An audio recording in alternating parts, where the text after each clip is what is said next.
Hello, there are three numbers in a bag. The smallest is the second prime number. We can write that immediately. That's 3. The mean of the three numbers is 8. So we know the first.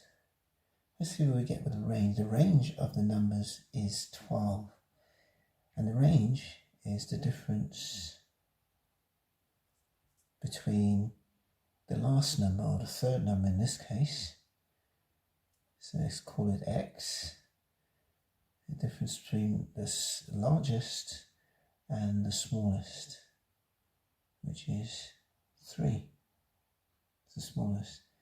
And we're saying this is equal to 12. And so from this, we solve this equation. We had x is equal to 15. So this seems to be our second number, which is 15. Our last number, the largest.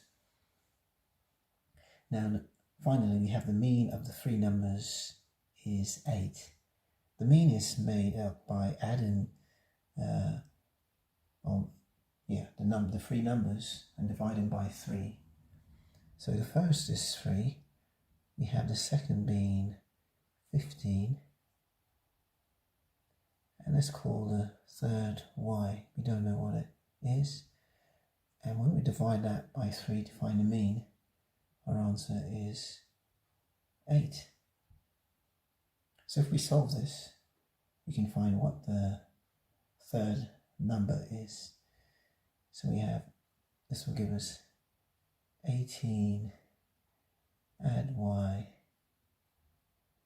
is equal to 8 3s are 24.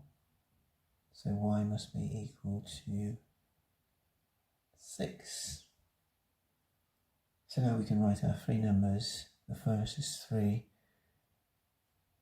second is 6, and the third 15. If we want to check the total of the three numbers, is 24. The mean, we divide by 3, is 8. That's correct. The range, the difference between the largest and the smallest, is 15 minus 3, which is 12. Thanks for watching. Bye for now.